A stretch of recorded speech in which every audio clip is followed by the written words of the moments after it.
Mr. Licton, we'll wait just a minute until the courtroom has cleared.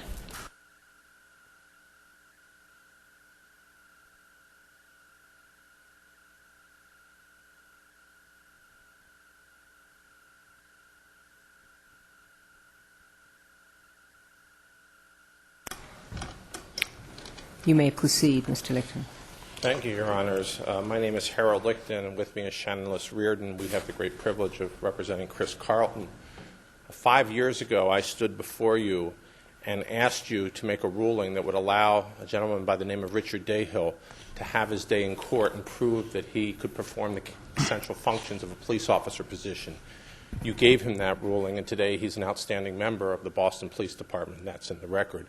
Today, I stand before you 5 years later asking you to make a ruling that would allow Chris Carleton the same right to prove at trial that he is capable of performing the essential functions of the job. If you will, Your Honors, there's one issue in this case which I don't believe is really disputed. The evidence is overwhelming that he is capable, Mr. Carleton, of performing the essential functions of the job of a firefighter. The evidence was essentially unrebutted while we presented expert affidavits from some of the most premier experts in the world regarding the issue of hearing and audiology and hearing aids and their technology. There's not one sworn statement of any sort in any document submitted by HRD in this case. In fact, the two experts that they relied on at this meeting that they held to decide whether to continue with this standard that would exclude people from meeting the hearing standards with hearing aids, they used two experts, Dr. Punch and Dr. McLean, who ironically are on record in other cases, particularly Dr. Punch, who was on record in one of my cases, in saying that firefighters should be able to meet the hearing standards with the use of hearing aids, and that it would constitute a reasonable accommodation. Let me ask you this. Do you dispute what the Attorney General's office says when it says that Carleton failed to present as a qualified handicapped person, in that the audiological test results HRD based its decision on showed him falling far short of adequate hearing to be a firefighter, both with and without his hearing aid? Yes, that's absolutely disputed. That's a material issue of fact, and in fact they've supplied no counter affidavits to our affidavits that, number one, with hearing aids he meets the state's hearing standards easily, and that's in the record. And right, but that's a dispute about what form of test should have been used, correct? I mean, the earphones as opposed to something else. The doctor who did it with the earphones, and he came out below. I don't believe that's correct. Their standard prohibits the use of hearing aid to meet the hearing standard. So I think it's completely irrelevant, in fact a red herring, whether they, when he first went in there, allowed him to use hearing aids, because their own standard would have prohibited him from going any farther.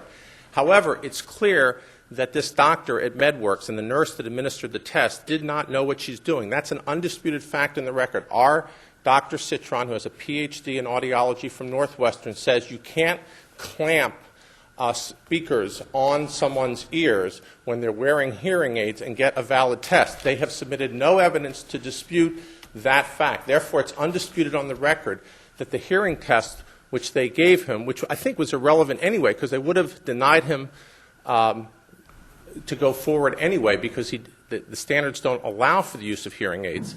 In any event, the test was improper, and there's no dispute about that. They don't even pretend to try to claim that that hearing test was proper. As I was saying, I believe that the facts in this case are overwhelming, that Mr. Carleton can do the essential functions of the job. If you rule against him in this case, it will not be because of the fact that he can do the essential functions of the job. There is overwhelming evidence to that effect. All of our experts opined to that effect. Even their experts opined that there should not be these automatic disqualifications.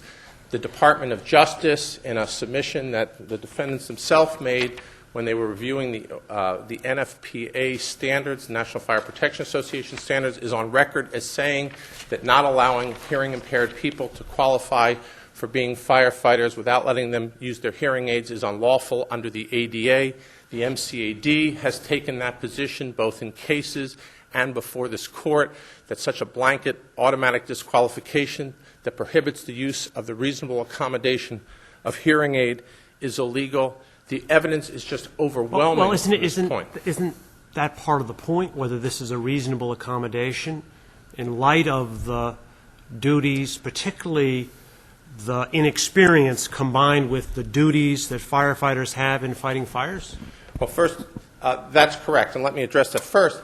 While others may be inexperienced, Mr. Carleton was not inexperienced. He had been working since 1999. Not an experienced firefighter, He was wasn't experienced since 2000. He had been working as a call firefighter and an EMT for various fire departments and working for an ambulance company where they would respond to the same types of emergencies without problem. But getting So to your... as a call firefighter, he had actually been engaged in fighting building fires and the whole 9 yards. The whole 9 yards. And he said in his affidavit that when he got his Firefighter 1 and Firefighter 2 certifications from the State Fire Academy, he was in actual fires. They were in these buildings where fire was surrounding them, and they had to fight it with hoses. He's demonstrated all these things, and as a dispatcher, he has to hear people in terrified situations. He has to hear what they're saying and react.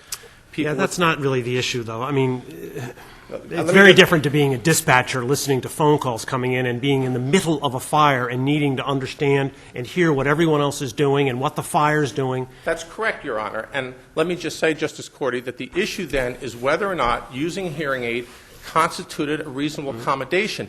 If ever there was a quintessential issue of fact that required a trial, it's just that issue. Whether or not a reasonable accommodation would allow someone to perform the job is a quintessential issue of fact. In this case, the court cut that decision off by not allowing us to go to trial, and I suggest to you that we have submitted, again, overwhelming evidence in this record from some of the premier experts in the world, people who are some of the primary inventors of hearing aids. One is considered the father of the modern hearing aid. Could I ask you, though, I mean, one of the problems here, I mean, just step back to sort of the big picture. We have a statute, Chapter 31, Section 61A. We have some regulations approved under that statute. So, at least on the face, those regulations set certain job requirements. And the town obviously cannot hire in violation of those regulations. Correct. So it seems to me you have to rely on your argument, on your Article 114 claim, it seems to me, that to prove that the regs are unconstitutional. I'm not sure how you can go under 151B, because 151B is just one statute and Chapter 3161A is just another statute. You know, they sort of cancel each other out. How is the regulation unconstitutional? Sure. Those are good questions. Before I get to the unconstitutionality, which I will, I do believe that the 61A and Chapter 151B 416 should be read harmoniously. They can be read harmoniously, and you can rule in our favor as follows. And of course, as you've held on many occasions, if two statutes seem contradictory, you should try, if you can, to make them consonant. Now, in this case, Section 61A simply says, enables HRD to enact health and physical fitness standards. It's silent as to whether or not to allow reasonable accommodation to meet those standards. 151. But the regulations Are very clear. are very clear. Oh, yes, And absolutely, Your what Honor. you're saying is that the regulations are, I mean, as you know, the Attorney General says, no, the regulations are just fine, and you say the regulations aren't fine, correct? Because the regulations, I take it from your argument, is a violation of another statute. Yes, the regulations would violate the basic tenet of 151B, Section 416, which require that in assessing whether or not someone is capable of performing the essential functions of the job, you must allow them to show that reasonable accommodation will allow them to accomplish that goal. For example, under the HRD's theory, let's say you had someone with diabetes. If HRD said anyone is automatically disqualified who's insulin dependent with diabetes because you have to look at them without regard to how they take their insulin shots. You measure their blood without their insulin shots. I think this court would say, as other courts have said, well, that's ridiculous. You have to look at the person in their mitigated state. Then the question becomes, and I agree this is a factual question, does allowing someone to have that reasonable accommodation constitute an undue burden, or does it still present safety risks. The Mr. HRD Lichten, is saying... Let me ask you this, though. Yes. It seemed to me what the Attorney General is saying is that what we did in developing the medical standards, because the statute is really quite broad, as you pointed out, and it doesn't specify, is we retained expert assistance in identifying the essential duties and devising comprehensive standards. And these experts told us that you shouldn't allow firefighters to use hearing aids because, and then you can see, I don't have to repeat here. Generally speaking, how do we review those? What's my standard of review of those regulations? In other words, it's not as if, and I assume that the Attorney General could back that up, that it's not as if they didn't obtain experts or they just decided, not to have, that hearing aids were bad based on some attorney's understanding. They actually got some experts in here. Well, but the experts, Your Honor, their primary expert, the only one with a Ph.D. in audiology who knew anything about hearing aids, was an expert that had been retained by our firm in a previous case, Roe versus Town of North Reading, and he submitted an affidavit, which is in this record, in which he said quite explicitly, you should not prevent people from qualifying under the HRD standards without allowing them to use his hearing aids. So with all due respect to this 3-hour meeting that they had of the so-called experts, which involved several fire chiefs, there is nothing in the record to show they were even close to being correct scientifically. At the time they promulgated the regulation, I said that meeting came after, in response to some of the things that your client was doing. That's not correct, Your Honor. The meeting was in July of 2000, or June of 2002, or May of 2002. It was at the same time that I had already begun this litigation that they convened this meeting. But when was the regulation itself promulgated? In June or July of 2002, 6 months after I had filed my case with the MCAD, and while the parties were, in discussions. In fact, when I told them that I was going to use Dr. Punch as my expert in this case, they said, aha, we've already retained him, and he was the person who sat at this meeting. And then we produced the affidavit that Dr. Punch believed that the HRD standards were not appropriate, and they dropped him from their trial list at the final pretrial memo in this case. But let me get back to your question about Article 114, because all of this would be a very interesting question about whether Chapter 151B applied or 61A and how you make them consonant, except for the fact that in 1980, the general electorate of this state, in their wisdom, enacted Article 114. And Article 114 is a constitutional amendment. It requires strict scrutiny. It was patterned after Section 504. At the time of its enactment as a constitutional enactment, Section 504 had a track record. Section 504 clearly prohibited state blanket exclusions, particularly with hearing impairments and other impairments, that did not allow people to show through individualized consideration their ability to perform the essential functions of the job. There were a number of cases, Strathy versus Pennsylvania Department of Transportation, that had been decided around that time. And therefore, if Section 61A is determined by you to allow broad health and fitness standards that only have to show some sort of rational relationship or reasonable relationship without the strict safety defense that has reasonable probability of harm, then I suggest to you it's unconstitutional, the regulation. I don't think you have to get there, but it would be unconstitutional. In 1989, this court said in Lane versus Department of Corrections that we would apply Article 114 even absent a cause of action to apply it.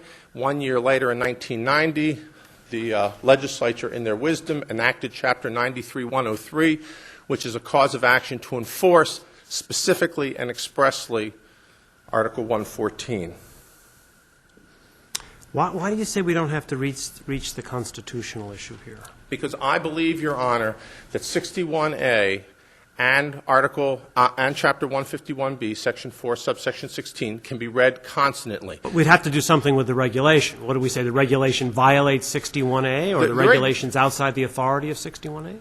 Yes, the regulation, we're not quarreling with the standard that you have to hear at these levels. We're quarreling with the prohibition of using the reasonable accommodation of hearing aid. And I think you can look at of 51B, which, by the way, has a preemption provision that says it shall supersede any inconsistent law, that you can say, while we don't believe that the hearing standard is unconstitutional, barring, as a matter of law, anybody from utilizing their hearing aid, no matter what the scientific evidence, and no matter what their level of hearing and how good their inner hair cells are and how good they can distinguish in speech discrimination, and Carleton scores were all excellent on that, to make a blanket prohibition that no one can use a hearing aid violates the reasonable accommodation provision of 151B, and therefore the statute should be read harmoniously. And I think it can be done, Your Honors.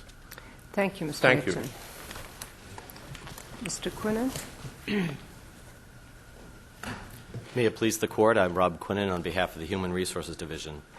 Firefighters must possess proficient hearing acuity in order to perform their vital public safety functions effectively. No one disputes that.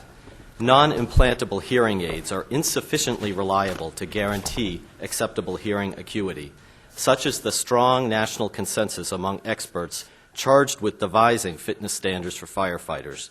That's why HRD adopted standards that block firefighter candidates from relying upon external hearing aids in demonstrating adequate hearing acuity. As Dr. James Ryan, who is the director of Boston Medical Center's Occupational Medicine Department, stated, quote, "Acute hearing is crucial to the accomplishment of a firefighter's mission. Failure to hear a cry for help or a warning to evacuate could place the life of the firefighter and the public at risk." That's at page Quinnen, 170. let me ask you this. It may well be that that is the case in most circumstances, correct? But one of the things that it seemed to me that at very least our anti-discrimination laws have said is you have to make an individualized determination. And that has occurred here. Mr. Carleton was examined But by... I take it that he was examined, at least from Mr. Lichten's point of view. In other words... Incorrectly. Okay, but let me say this. Either you're saying, look, we've had national experts look at this, and they have said hearing aids in fires is just not on. So we actually don't have to examine him. Okay, that's one set of circumstances. And then there's an alternative argument that said, no, what we actually did here was an individual hearing test, and then we have, I take it, a disputed issue of fact as to whether or not the test was appropriately administered. Well, there's no dispute that the information that HRD received about that test showed him failing both with and without hearing aids. But he can challenge the test. I mean, in the He same didn't way. challenge it until more than a year later. But I'm trying to get to the underlying problem here. Is it the Commonwealth's position, and it really wasn't very clear from the briefs with respect to either briefs or the city, that simply saying nobody who requires a hearing aid can qualify as a firefighter? That is not the Commonwealth's position. There is an individualized assessment. The rule does permit candidates who use implantable hearing aids to become firefighters. And it also permits... I just want to make sure that I understand. So is there a difference between implantable and non-implantable? Yes. So, The problem is with external hearing aids that are insufficiently And Mr. Carleton reliable. doesn't have an implantable one. He does not have an implantable So, hearing aid. let me rephrase it. Anybody who uses an external hearing aid automatically is disqualified. They are examined, and... Well, no, wait. I mean, is it the Commonwealth's position, based on, and I'm looking at page 28, that because hearing aids do all these kinds of things, they malfunction, they amplify, and they do all kinds of things, that the Commonwealth can simply take a position that anybody who uses an external hearing aid cannot qualify as a firefighter? It's a bit more complicated than that, because anyone who uses an external hearing aid and yet has a hearing deficit of less than 30 decibels would be passed as a firefighter.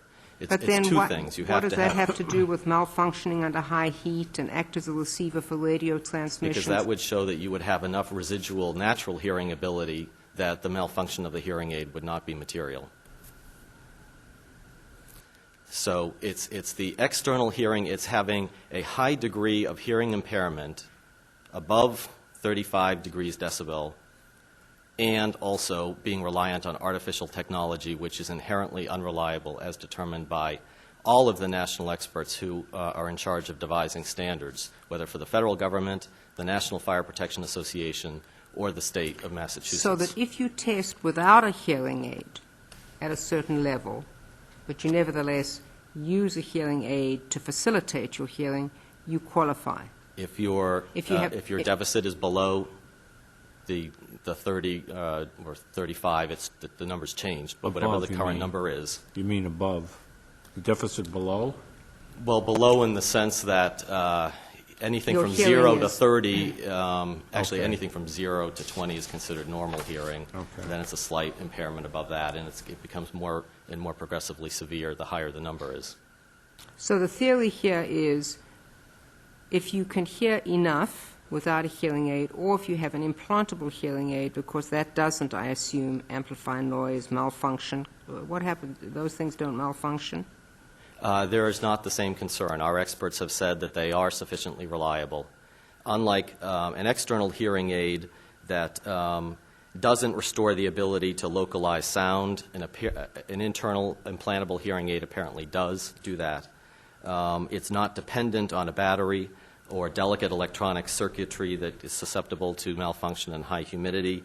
The implantable aids don't have the same problem of amplifying background noise and crowding out softer human voices. Mr. Quinn, if I can go back to the hearing test being improperly administered, as I understood it, the challenge was putting these earphones over the hearing aid. Right. Now, that was an exam not done by the state, and the state had no knowledge as to how it was done. But I take it from what you have said to me that that would be irrelevant in any event, because the test is how much do you hear without a hearing aid? That's right. Essentially, that is irrelevant because the standard does not permit somebody like Mr. Carleton, who plainly has a severe, moderately severe hearing impairment. All of his unaided testing shows that he has deficits of at least 60 decibels. And so the fact that he was tested with his hearing aids really is irrelevant. What do we do with the facts in this record, assuming that they are correct, and I've got no reason not to conclude that he has been working as a firefighter? Well, he has been an on-call firefighter, which I've is a just very heard different Mr. thing than being a permanent firefighter for a municipality. Well, for those of us who don't have permanent municipalities, we depend a great deal on firefighters. But, I mean, we have a history of discrimination against disabled people. The people of this Commonwealth have said, please don't assume that because somebody's handicapped. I don't know whether the experts were testifying from actual experience of people using external hearing aids. Yes, they were. They were? Yes. Okay. Does the record? And is that in the record? Yes, it is.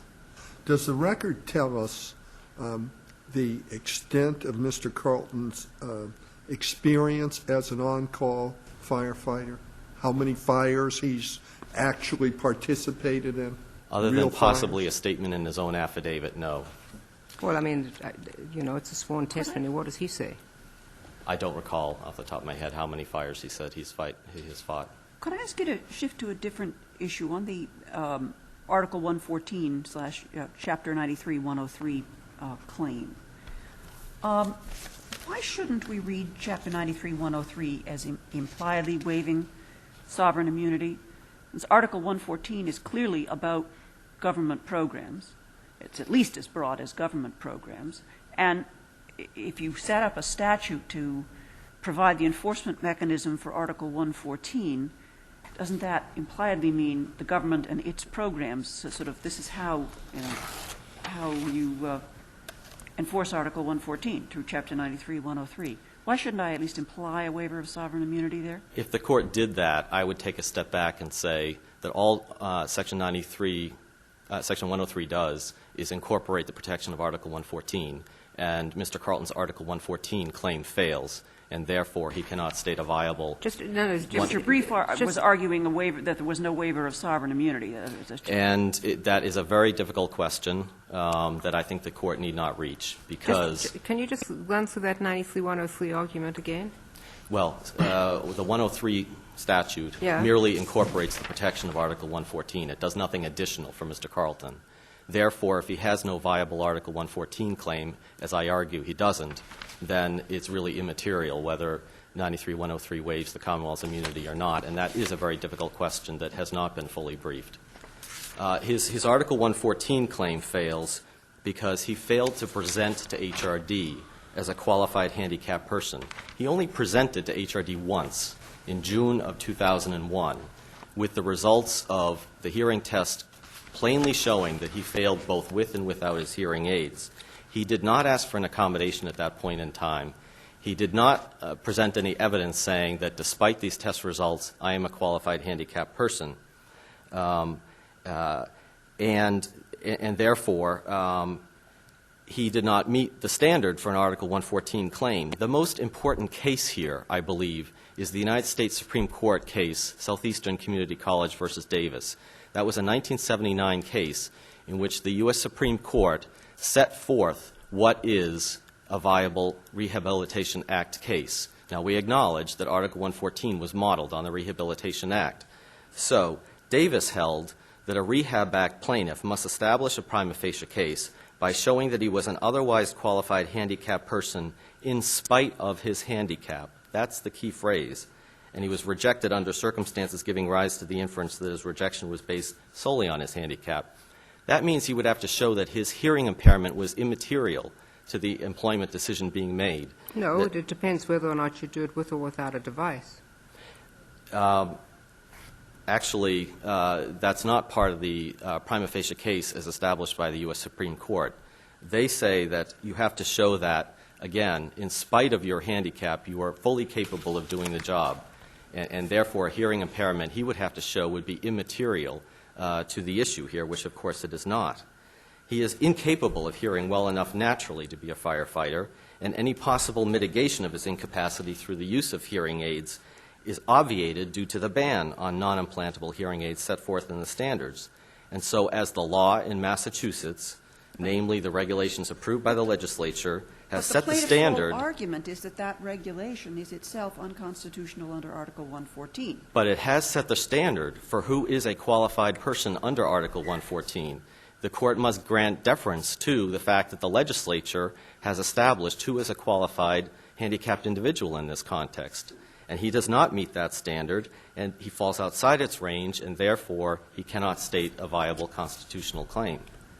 Not that it may be terribly relevant here, but as I understand it, if in fact you had been a firefighter for a period of time and experienced some hearing loss requiring you to wear an external hearing aid, that doesn't disqualify you from continuing as a firefighter. Is that right, or am I wrong? That's right. And the legislature has, or the HRD has not chosen to tackle that phase of the problem, and I think other courts have held that it would be a poor public policy to hold that the state cannot upgrade its standards for firefighters by imposing standards on novice firefighters without terminating all existing officers who could not meet the standards. Final word I wish to say is that there's an excellent... I, for one, have something of a problem with that, because either it poses a safety risk or it doesn't pose a safety risk. And viewed a different way, why should this, if in fact there is a risk to public safety, why does the fact that somebody is on the force be permitted to act as a firefighter? I mean, if in fact the legislature has decided that it is not a public safety risk, because I assume that it is, this is not upgrading. Well, if you look at the affidavit submitted by Carleton, with one exception, all of the individuals who say they wore hearing aids say that they got their hearing aids after 25 years of service on average on the fire department. They were all in their 50s. They all held very senior positions. They were not the men going in to fight the burning building, going in to save the children in a burning apartment building. So there is a distinction to be drawn, and it was permissible for HRD to begin tackling the safety risk by ensuring that novice firefighters meet physically fit standards as established by national experts. Thank you, Mr. Quinnen. If I may just one more mention that there's an excellent law review article in the city's brief written by a Jeffrey Vandetta that is very pertinent to this case. Thank you. Ms. Maslowski?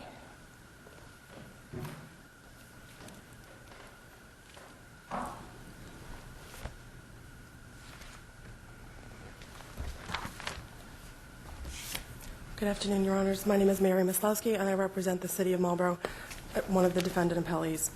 in this matter. The City of Marlborough, at this point, respectfully requests that this court, in making its determination on the mandatory medical standards, gives due consideration to the ultimate effect it will have on each of the individual appointing authorities under the civil service system within the Commonwealth. As has been mentioned in both the city's brief and the state's brief, the minimum standard is a requirement of the city. As this court has previously pointed out, the city was in a position that it was required to not hire an individual firefighter, namely in this case Mr. Carleton, because he failed to meet the minimum standards.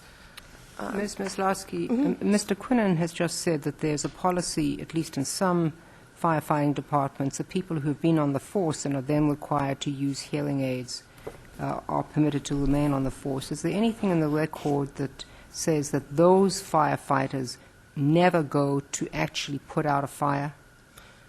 Not to my knowledge, Your Honor, but I would respectfully suggest that those employees are also subject to collective bargaining agreements with their... But the issue here is a question of public safety. And collective bargaining agreements, generally speaking, deal with public safety when there are public safety exceptions. To my knowledge, no, Your Honor.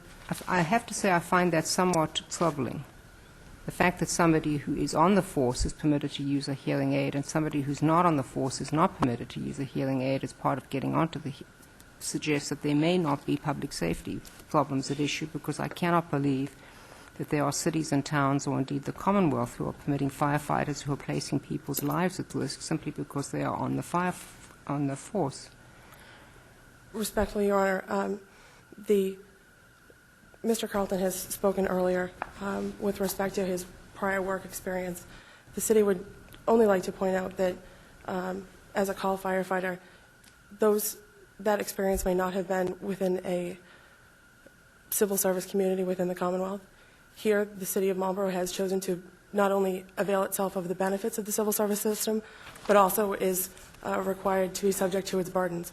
One of its burdens is in maintaining and ensuring that those minimum standards are met in its hiring processes. And with respect to that, the city can't speak to Mr. Carleton's experience as a firefighter in general. There's nothing that I recall in the record which specifically indicates the number of fires he may or may not have fought.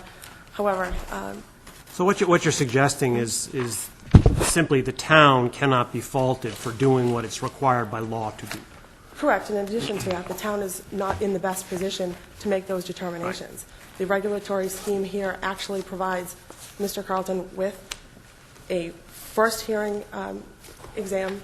He has the right and ability to appeal that hearing standard and to seek a second opinion. And the city respectfully requests that the regulatory scheme that is currently in place remain in place, because it does two things. It actually provides the applicants with a second opinion and also provides the appointing authorities, of which in the civil service system there are 110 across the state, with some independent verification of a doctor not hired by the city particularly, but in fact hired by HRD, that can actually ensure that the standard is applied correctly with respect to the individual applicant. But doesn't the regulation, to the extent that it says that a firefighter who is permitted to wear a hearing aid, whose hearing may be above 30, if once you're a firefighter and if you can perform the job permissibly under the regulation with a hearing deficit that would otherwise prevent an applicant from gaining the job, doesn't it aid the constitutional argument that there really is no rational basis to the regulation in the first place? I would suggest, Your Honor, that under the circumstances where a continuing firefighter may have different experiences, a firefighter on the job for 25 years may be more familiar with... Well, what would that be? I mean, if there's a child that's screaming for help, can the firefighter feel it through their feet after a certain number of years' experience? Or what's the testimony to that effect? There isn't any testimony in the record at this time, Your Honor. Thank you, Ms. Maslowski. All right.